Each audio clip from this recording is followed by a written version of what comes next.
ಓಂ ಶಾಂತಿ. ಇಂದಿನ ದಿನಾಂಕ 8/8/2021. ಮಧುರ ಮಕ್ಕಳೇ, ತಮಗಿಂತ ಹಿರಿಯರ ಬಗ್ಗೆ ಗೌರವವನ್ನು ಇಡುವುದೂ ಸಹ ಒಂದು ದೈವಿ ಗುಣವಾಗಿದೆ. ಯಾರು ಒಳ್ಳೆಯ ಬುದ್ಧಿವಂತರು, ತಿಳಿಸುವವರು ಆಗಿರುತ್ತಾರೆಯೋ ಅವರನ್ನು ಫಾಲೋ ಮಾಡಬೇಕಾಗಿದೆ. ಪ್ರಶ್ನೆ: ಸತ್ಯಯುಗದಲ್ಲಿ ಯಾವುದೇ ಭಕ್ತಿಯ ರೀತಿ ಪದ್ಧತಿಗಳಿರುವುದಿಲ್ಲ, ಏಕೆ? ಉತ್ತರ: ಏಕೆಂದರೆ ಜ್ಞಾನದ ಸಾಗರ ತಂದೆಯು ಜ್ಞಾನವನ್ನು ಕೊಟ್ಟು ಸದ್ಗತಿಯಲ್ಲಿ ಕಳುಹಿಸುತ್ತಾರೆ. ಭಕ್ತಿಯ ಫಲವು ಪ್ರಾಪ್ತಿಯಾಗಿ ಬಿಡುತ್ತದೆ. ಜ್ಞಾನವು ಪ್ರಾಪ್ತಿಯಾಗುವುದರಿಂದ ಭಕ್ತಿಯದು ಹೇಗೆಂದರೆ ವಿಚ್ಛೇದನವೇ ಆಗಿಬಿಡುತ್ತದೆ. ಯಾವಾಗ ಜ್ಞಾನದ ಪ್ರಾರಬ್ಧವಾಗುವುದೋ ಆಗ ಭಕ್ತಿ, ಜಪ, ತಪ, ದಾನ, ಪುಣ್ಯವನ್ನು ಮಾಡುವಂತಹ ಅವಶ್ಯಕತೆಯಾದರೂ ಏನಿದೆ? ಅಲ್ಲಿ ಇದ್ಯಾವುದೇ ಪದ್ಧತಿಗಳು ಇರಲು ಸಾಧ್ಯವಿಲ್ಲ. ಓಂ ಶಾಂತಿ. ಪತಿತ ಪಾವನ ಶಿವ ಭಗವಾನುವಾಚ. ಈಗ ತಂದೆಯು ಕುಳಿತು ಮಕ್ಕಳಿಗೆ ಜ್ಞಾನವನ್ನು ತಿಳಿಸುತ್ತಾರೆ. ಮಕ್ಕಳಿಗೆ ತಿಳಿಸಲಾಗಿದೆ, ಇಲ್ಲಿಗೆ ಯಾವಾಗ ನಾನು ಬರುವೆನೋ ಆಗ ಪತಿತರನ್ನು ಪಾವನಗೊಳಿಸುವುದಕ್ಕಾಗಿ ಜ್ಞಾನವನ್ನು ತಿಳಿಸುತ್ತೇನೆ. ಇದನ್ನು ಮತ್ಯಾರೂ ಸಹ ಕಲಿಸಿಕೊಡಲು ಸಾಧ್ಯವಿಲ್ಲ. ಅವರುಗಳು ಸಹ ಭಕ್ತಿಯನ್ನೇ ಕಲಿಸುತ್ತಾರೆ. ಕೇವಲ ನೀವು ಮಕ್ಕಳೇ ಜ್ಞಾನವನ್ನು ಕಲಿಯುತ್ತೀರಿ. ಅದರಿಂದ ನೀವು ತಮ್ಮನ್ನು ಬ್ರಹ್ಮಕುಮಾರ, ಬ್ರಹ್ಮಕುಮಾರಿ ಎಂದು ತಿಳಿದುಕೊಳ್ಳುತ್ತೀರಿ. ದಿಲ್ವಾಡ ಮಂದಿರವು ತಮ್ಮ ಸನ್ಮುಖದಲ್ಲಿ ಪ್ರತ್ಯಕ್ಷದಲ್ಲಿದೆ. ಅಲ್ಲಿಯೂ ರಾಜಯೋಗದ ತಪಸ್ಸಿನಲ್ಲಿ ಕುಳಿತುಕೊಂಡಿದ್ದಾರೆ. ಜಗದಂಬೆಯೂ ಇದ್ದಾರೆ, ಪ್ರಜಾಪಿತನೂ ಇದ್ದಾರೆ. ಕುಮಾರಿ ಕನ್ಯೆ ಅದರ್ ಕುಮಾರಿಯೂ ಇದ್ದಾರೆ. ತಂದೆಯು ರಾಜಯೋಗವನ್ನು ಕಲಿಸುತ್ತಿದ್ದಾರೆ. ಮೇಲೆ ರಾಜ್ಯದ ಚಿತ್ರಗಳು ಪ್ರತ್ಯಕ್ಷವಾಗಿದೆ. ತಂದೆಯು ಯಾವುದೇ ಭಕ್ತಿಯನ್ನು ಕಲಿಸಿಕೊಡುವುದಿಲ್ಲ. ಭಕ್ತಿಯನ್ನು ಅವರೇ ಮಾಡುತ್ತಾರೆ. ಯಾರು ಕಲಿಸಿಕೊಟ್ಟು ಹೋದರು, ಆದರೆ ಅವರಿಗೆ ಗೊತ್ತೇ ಇಲ್ಲ. ಯಾರು ಈ ರಾಜಯೋಗವನ್ನು ಕಲಿಸಿಕೊಟ್ಟು ರಾಜಧಾನಿಯ ಸ್ಥಾಪನೆ ಮಾಡಿ ಹೋದರು. ನೀವು ಮಕ್ಕಳೀಗ ತಿಳಿದುಕೊಂಡಿದ್ದೀರಿ. ಭಕ್ತಿ ವಿಭಾಗವೇ ಬೇರೆ, ಜ್ಞಾನವೇ ಬೇರೆ ಆಗಿದೆ. ಜ್ಞಾನವನ್ನು ತಿಳಿಸುವವರು ಕೇವಲ ಒಬ್ಬರೇ ಆಗಿದ್ದಾರೆ. ಮತ್ಯಾರೂ ಜ್ಞಾನವನ್ನು ಕಲಿಸಲು ಸಾಧ್ಯವಿಲ್ಲ. ಜ್ಞಾನದ ಸಾಗರನು ಒಬ್ಬರೇ ಆಗಿದ್ದಾರೆ. ಅವರೇ ಬಂದು ಜ್ಞಾನದಿಂದ ಪತಿತರಿಂದ ಪಾವನಗೊಳಿಸುತ್ತಾರೆ. ಅನ್ಯ ಯಾವುದೆಲ್ಲ ಸತ್ಸಂಗಗಳಿವೆಯೋ ಅದರಲ್ಲಿ ಯಾರೂ ಸಹ ಜ್ಞಾನವನ್ನು ಕಲಿಸಲು ಸಾಧ್ಯವಿಲ್ಲ. ಬಲೆ ತನ್ನನ್ನು ಶ್ರೀ ಶ್ರೀ 108 ಜಗದ್ಗುರು ಭಗವಂತನೆಂದು ಹೇಳುತ್ತಾರೆ. ಆದರೆ ಎಲ್ಲರ ಪರಂಪಿತನು ಜ್ಞಾನಸಾಗರನಾಗಿದ್ದಾರೆ ಎಂದು ಯಾರೂ ಸಹ ಹೇಳುವುದಿಲ್ಲ. ಅವರನ್ನಂತೂ ಯಾರೂ ಸಹ ಪರಂಪಿತನೆಂದು ಹೇಳುವುದಿಲ್ಲ. ಇದಂತೂ ಗೊತ್ತಿದೆ, ಪರಂಪಿತನು ಪತಿತ ಪಾವನನಾಗಿದ್ದಾರೆ. ಇವೆಲ್ಲ ಅಂಶಗಳನ್ನು ಬಹಳ ಚೆನ್ನಾಗಿ ಬುದ್ಧಿಯಲ್ಲಿ ಇಟ್ಟುಕೊಳ್ಳಬೇಕಾಗಿದೆ. ಮನುಷ್ಯರು ಹೇಳುತ್ತಾರೆ, ಈ ಬ್ರಹ್ಮಕುಮಾರಿಯರಂತೂ ಭಕ್ತಿಗೆ ವಿಚ್ಛೇದನವನ್ನೇ ಕೊಟ್ಟು ಬಿಡುತ್ತಾರೆ. ಆದರೆ ಯಾವಾಗ ಜ್ಞಾನವು ಲಭಿಸುತ್ತದೆಯೋ ಆಗ ಭಕ್ತಿಗೆ ವಿಚ್ಛೇದನ ಕೊಡಲೇಬೇಕಾಗಿದೆ. ಈಗೂ ತಿಳಿಯಬಾರದು. ಯಾವಾಗ ಭಕ್ತಿಯಲ್ಲಿ ಹೋಗುತ್ತೇವೆಯೋ ಆಗ ಸಮಯದಲ್ಲಿ ನಾವು ಜ್ಞಾನಕ್ಕೆ ವಿಚ್ಛೇದನವನ್ನು ಕೊಡುತ್ತೇವೆ ಎಂಬುದು ಗೊತ್ತೇ ಇರುವುದಿಲ್ಲ. ಆ ಸಮಯದಲ್ಲಿ ಸ್ವತಃವಾಗಿಯೇ ರಾವಣ ರಾಜ್ಯದಲ್ಲಿ ಬಂದು ಬಿಡುತ್ತೇವೆ. ಈಗ ನಿಮಗೆ ತಿಳುವಳಿಕೆ ಸಿಕ್ಕಿದೆ. ಬಾಬಾರವರು ನಮಗೆ ರಾಜಯೋಗವನ್ನು ಕಲಿಸಿಕೊಡುತ್ತಿದ್ದಾರೆ. ರಾಜಯೋಗವು ಜ್ಞಾನವಾಗಿದೆ. ಇದನ್ನು ಭಕ್ತಿ ಎಂದು ಹೇಳುವುದಿಲ್ಲ. ಭಗವಂತನು ಜ್ಞಾನದ ಸಾಗರನಾಗಿದ್ದಾರೆ. ಅವರೆಂದಿಗೂ ಭಕ್ತಿಯನ್ನು ಕಲಿಸಿಕೊಡುವುದಿಲ್ಲ. ಭಕ್ತಿಯ ಫಲವಂತೂ ಜ್ಞಾನವೇ ಆಗಿದೆ. ಜ್ಞಾನದಿಂದ ಸದ್ಗತಿ ಆಗುವುದು. ಕಲಿಯುಗದ ಅಂತ್ಯದಲ್ಲಿ ಎಲ್ಲರೂ ದುಃಖಿಯಾಗಿದ್ದಾರೆ. ಆದ್ದರಿಂದ ಈ ಹಳೆಯ ಪ್ರಪಂಚವನ್ನು ದುಃಖಧಾಮವೆಂದು ಹೇಳಲಾಗುತ್ತದೆ. ಈ ಮಾತುಗಳನ್ನು ನೀವು ಈಗಲೇ ತಿಳಿದುಕೊಳ್ಳುವಿರಿ. ತಂದೆಯು ಭಕ್ತಿಯ ಫಲ ಅರ್ಥಾತ್ ಸದ್ಗತಿ ಕೊಡುವುದಕ್ಕಾಗಿಯೇ ಬಂದಿದ್ದಾರೆ. ರಾಜಯೋಗವನ್ನು ಕಲಿಸುತ್ತಿದ್ದಾರೆ. ಇದಿರುವುದೇ ಹಳೆಯ ಪ್ರಪಂಚ. ಇದರ ವಿನಾಶವಾಗುವುದಿದೆ. ನಮಗೆ ಹೊಸ ಪ್ರಪಂಚದಲ್ಲಿ ರಾಜ್ಯವು ಬೇಕಾಗಿದೆ. ಇದು ರಾಜಯೋಗದ ಜ್ಞಾನವಾಗಿದೆ. ಜ್ಞಾನವನ್ನು ಕಲಿಸುವವರು ಒಬ್ಬರೇ ಪರಂಪಿತ ಪರಮಾತ್ಮ ಶಿವನಾಗಿದ್ದಾರೆ. ಅವರನ್ನೇ ಜ್ಞಾನದ ಸಾಗರನೆಂದು ಕರೆಯಲಾಗುತ್ತದೆ. ಶ್ರೀಕೃಷ್ಣನಿಗಲ್ಲ. ಕೃಷ್ಣನ ಮಹಿಮೆಯೇ ಬೇರೆ ಇದೆ. ಅವಶ್ಯವಾಗಿ ಅವನು ಇಂದಿನ ಜನ್ಮದಲ್ಲಿ ಅಂತಹ ಕರ್ತವ್ಯವನ್ನು ಮಾಡಿದ್ದಾನೆ. ಅದರಿಂದ ರಾಜಕುಮಾರನಾಗಿದ್ದಾನೆ. ಈಗ ನೀವು ತಿಳಿದುಕೊಂಡಿದ್ದೀರಿ. ನಾವು ರಾಜಯೋಗದ ಜ್ಞಾನವನ್ನು ಪಡೆದು ಹೊಸ ಪ್ರಪಂಚದಲ್ಲಿ ಸ್ವರ್ಗದ ರಾಜಕುಮಾರ ರಾಜಕುಮಾರಿ ಆಗುವೆವು. ಸ್ವರ್ಗವನ್ನು ಸದ್ಗತಿ, ನರಕಕ್ಕೆ ದುರ್ಗತಿ ಎಂದು ಹೇಳಲಾಗುತ್ತದೆ. ನಾವು ನಮಗಾಗಿ ರಾಜ್ಯ ಸ್ಥಾಪನೆ ಮಾಡುತ್ತಿದ್ದೇವೆ. ಉಳಿದವರು ಯಾರೂ ಜ್ಞಾನವನ್ನು ತೆಗೆದುಕೊಳ್ಳುವುದಿಲ್ಲ. ಪಾವನರು ಆಗುವುದಿಲ್ಲವೋ ಅವರು ರಾಜಧಾನಿಯಲ್ಲಿ ಬರಲು ಸಾಧ್ಯವಿಲ್ಲ. ಏಕೆಂದರೆ ಸತ್ಯಯುಗದಲ್ಲಿ ಬಹಳ ಸ್ವಲ್ಪವೇ ಮಂದಿ ಇರುತ್ತಾರೆ. ಕಲಿಯುಗದ ಅಂತ್ಯದಲ್ಲಿ ಇಷ್ಟೆಲ್ಲ ಅನೇಕ ಮನುಷ್ಯರಿದ್ದಾರೆಯೋ ಅವರು ಅವಶ್ಯವಾಗಿ ಮುಕ್ತಿಧಾಮದಲ್ಲಿ ಹೋಗುವರು. ಮಾಯವಾಗಿ ಬಿಡುವುದಿಲ್ಲ. ಎಲ್ಲರೂ ಮನೆಗೆ ಹೊರಟು ಹೋಗುವರು. ಈಗಂತೂ ಮಕ್ಕಳಿಗೆ ಮನೆಯ ನೆನಪಿರುತ್ತದೆ. ಈಗ 84 ಜನ್ಮಗಳ ಚಕ್ರವನ್ನು ಪೂರ್ಣಗೊಳಿಸಿದೆವು. ನಾಟಕವು ಸಂಪೂರ್ಣವಾಯಿತು.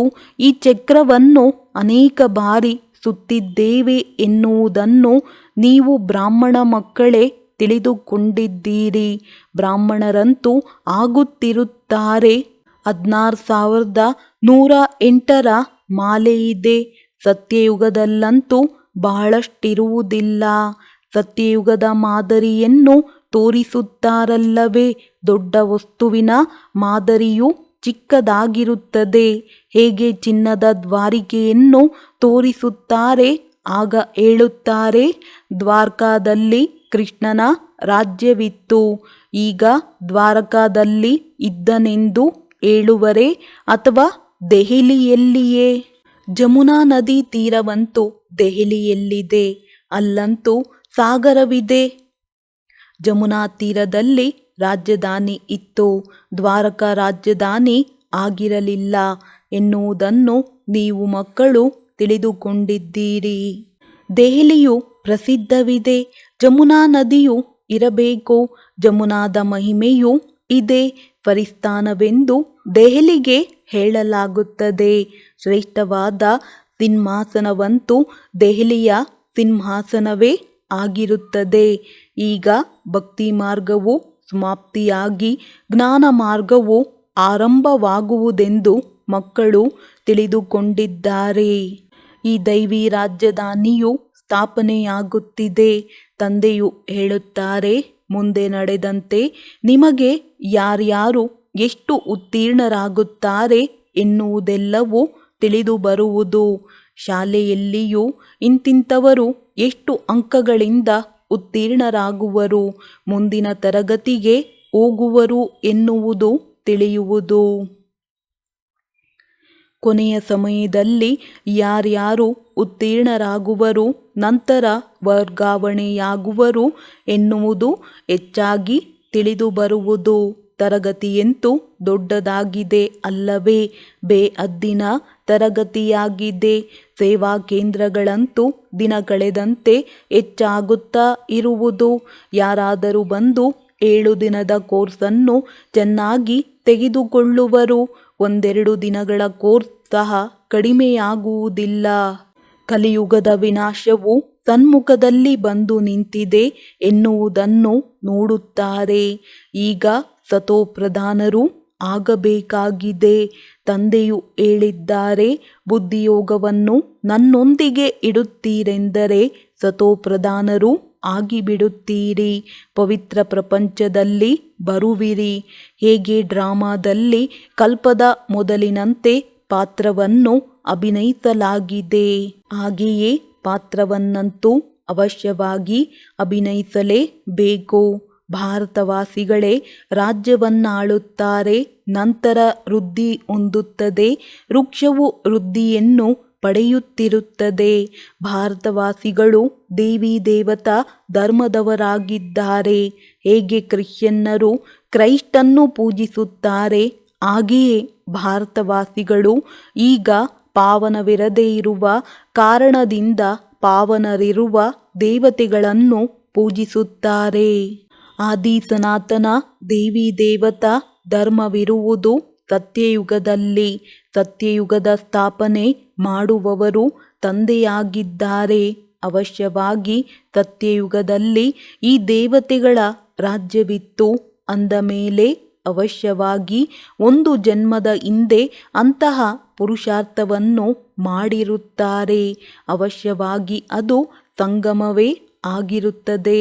ಯಾವಾಗ ಹಳೆಯ ಪ್ರಪಂಚವು ಬದಲಾಗಿ ಹೊಸ ಪ್ರಪಂಚವಾಗುತ್ತದೆ, ಕಲಿಯುಗದ ನಂತರ ಸತ್ಯಯುಗವು ಬರಬೇಕು ಅಂದ ಮೇಲೆ ಕಲಿಯುಗದಲ್ಲಿ ಪತಿತರಾಗಿರುತ್ತಾರೆ. ಬಾಬಾರವರು ತಿಳಿಸಿದ್ದಾರೆ, ಈ ಲಕ್ಷ್ಮೀ ನಾರಾಯಣರ ಚಿತ್ರವನ್ನು ಚಿತ್ರಿಸುತ್ತೀರಿ ಅಥವಾ ಆಧ್ಯಾತ್ಮಿಕ ಪುಸ್ತಕಗಳನ್ನು ತಯಾರು ಮಾಡುತ್ತೀರೆಂದರೆ ಅದರಲ್ಲಿ ಇದನ್ನು ಬರೆಯಬೇಕು. ಇವರು ತನ್ನ ಇಂದಿನ ಜನ್ಮದಲ್ಲಿ ಈ ಸಹಜ ರಾಜಯೋಗದ ಜ್ಞಾನದಿಂದ ಈ ಪುರುಷಾರ್ಥವನ್ನು ಮಾಡಿದ್ದಾರೆ. ಕೇವಲ ರಾಜ ರಾಣಿ ಆಗುವುದಿಲ್ಲ, ಪ್ರಜೆಗಳು ಆಗುವರಲ್ಲವೇ. ಅಜ್ಞಾನದಲ್ಲಂತೂ ಮನುಷ್ಯರು ಏನನ್ನೂ ತಿಳಿದುಕೊಳ್ಳದೆ ಕೇವಲ ಪೂಜೆ ಮಾಡುತ್ತಿರುತ್ತಾರೆ.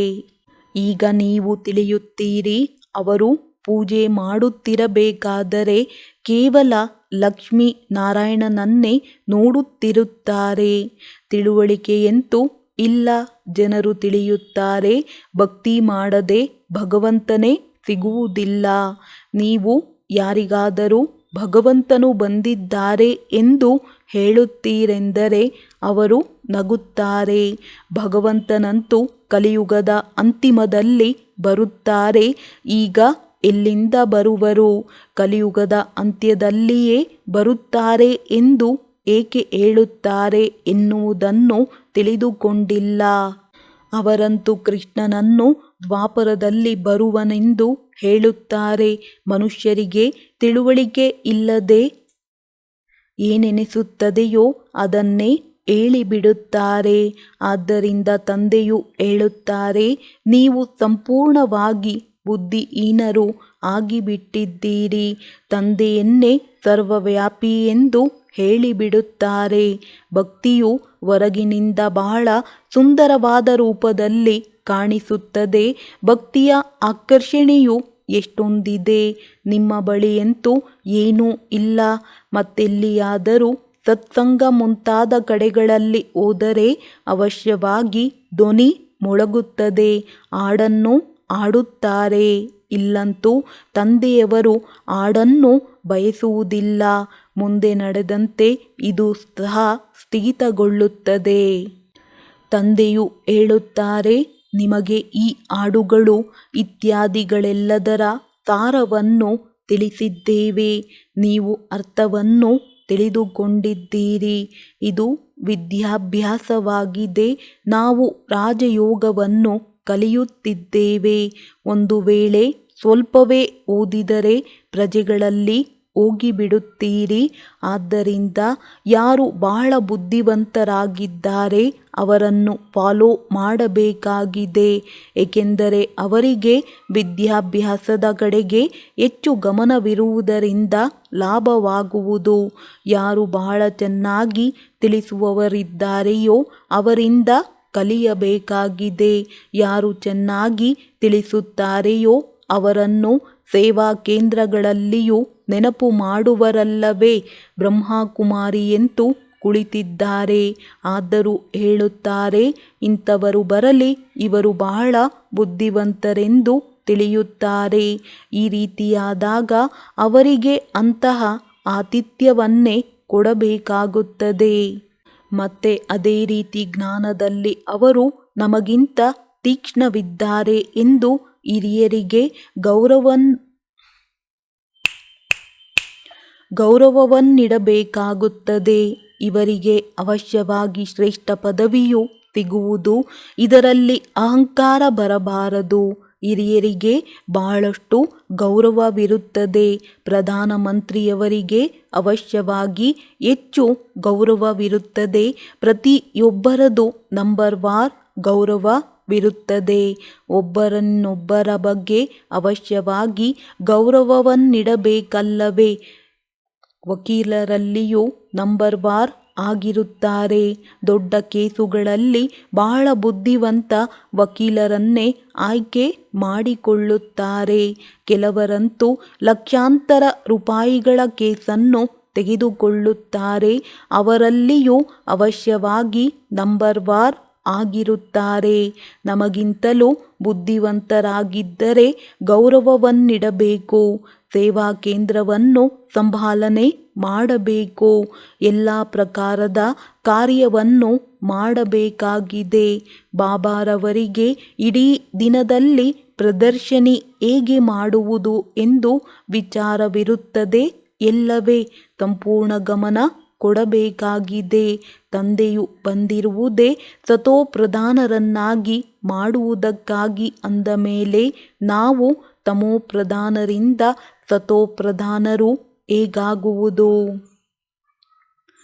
ಪತಿತ ಪಾವನನು ತಂದೆಯೇ ಆಗಿದ್ದಾರೆ. ಆದರೆ ಇಲ್ಲಂತೂ ಹೇಳುತ್ತಾರೆ, ಪತಿತ ಪಾವನಿ ಗಂಗೆ ಆಗಿದ್ದಾಳೆ. ಅದರಲ್ಲಂತೂ ಜನ್ಮ ಜನ್ಮಾಂತರದಿಂದ ಸ್ನಾನ ಮಾಡುತ್ತಾ ಬಂದಿದ್ದೇವೆ. ಯಾರೂ ಸಹ ಪಾವನನಾಗಲೇ ಇಲ್ಲ. ಇದೆಲ್ಲವೂ ಭಕ್ತಿಯಾಗಿದೆ.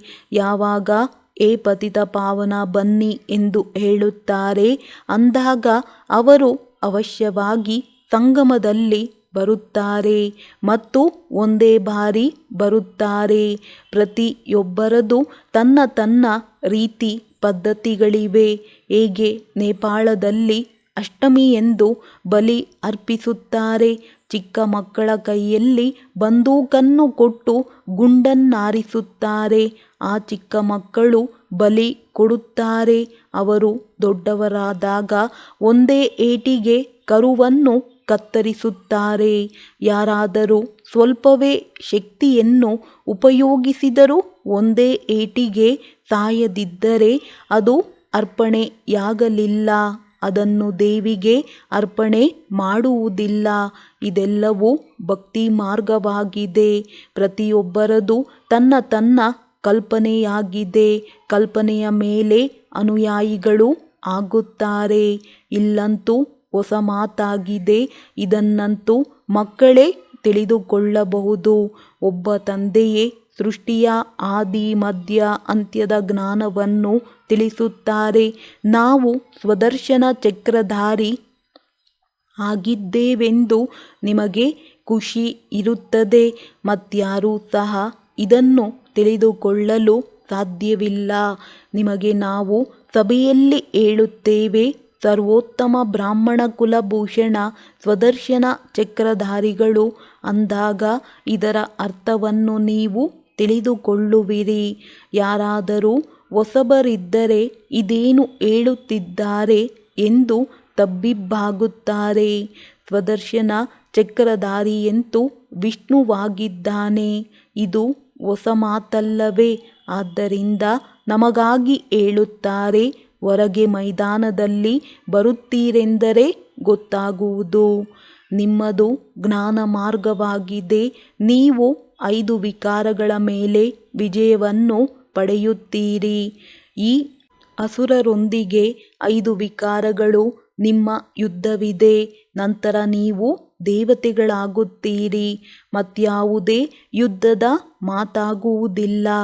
ಎಲ್ಲಿ ಅಸುರರಿರುತ್ತಾರೆ ಅಲ್ಲಿ ದೇವತೆಗಳು ಇರುವುದಿಲ್ಲ. ನೀವು ಯಾರ ಪುರುಷಾರ್ಥ ಮಾಡುತ್ತಿದ್ದೀರಿ ಅಂಥವರು ಬ್ರಾಹ್ಮಣರು ದೇವತೆಗಳಾಗುವವರು ಆಗಿದ್ದೀರಿ. ರುದ್ರಜ್ಞಾನ ಯಜ್ಞದಲ್ಲಿ ಅವಶ್ಯವಾಗಿ ಬ್ರಾಹ್ಮಣರಿರಬೇಕು. ಬ್ರಾಹ್ಮಣರಿಲ್ಲದೆ ಯಜ್ಞವಾಗುವುದೇ ಇಲ್ಲ.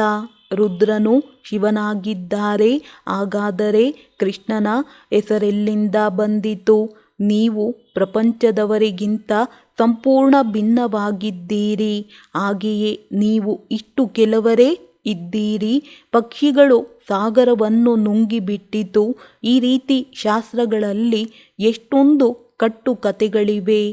ತಂದೆಯು ಹೇಳುತ್ತಾರೆ, ಈಗ ಅವೆಲ್ಲವನ್ನು ಮರೆತು ನನ್ನೊಬ್ಬನನ್ನೇ ನೆನಪು ಮಾಡಿರಿ. ಆತ್ಮವೇ ತಂದೆಯನ್ನು ನೆನಪು ಮಾಡುತ್ತದೆ. ತಂದೆಯಂತೂ ಒಬ್ಬರೇ ಆಗಿದ್ದಾರಲ್ಲವೇ?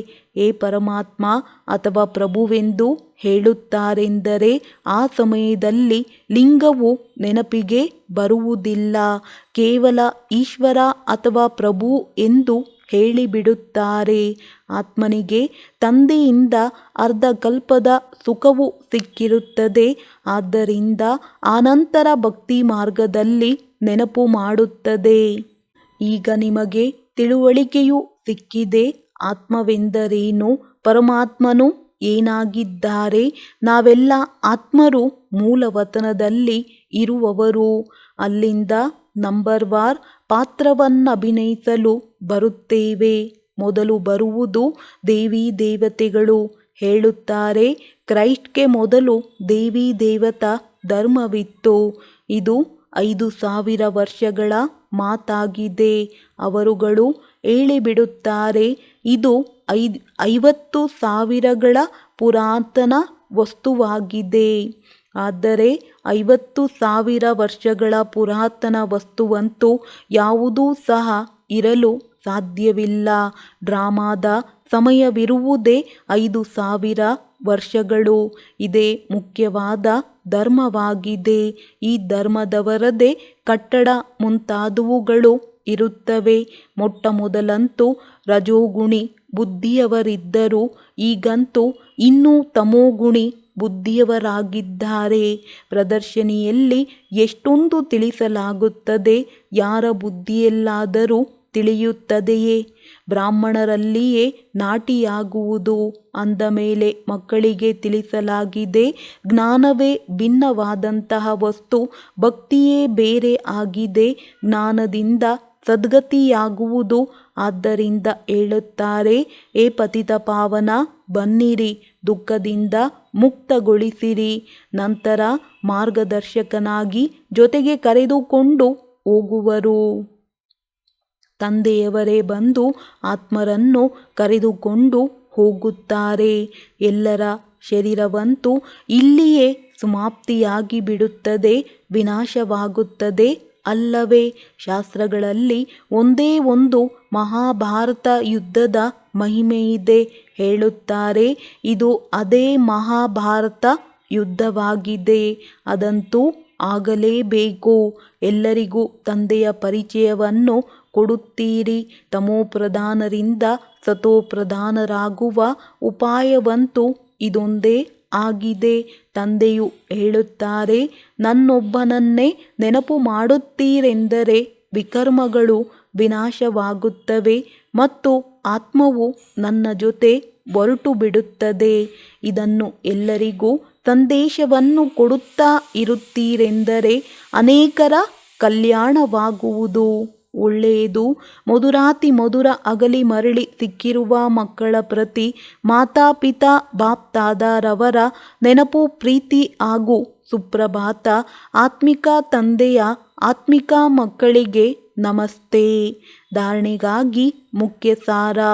ಯಾರು ವಿದ್ಯಾಭ್ಯಾಸದಲ್ಲಿ ಬುದ್ಧಿವಂತರಾಗಿದ್ದಾರೆ, ಚೆನ್ನಾಗಿ ತಿಳಿಸುತ್ತಾರೆ, ಅಂಥವರ ಸಂಗ ಮಾಡಬೇಕಾಗಿದೆ. ಅವರಿಗೆ ಗೌರವ ಕೊಡಬೇಕಾಗಿದೆ.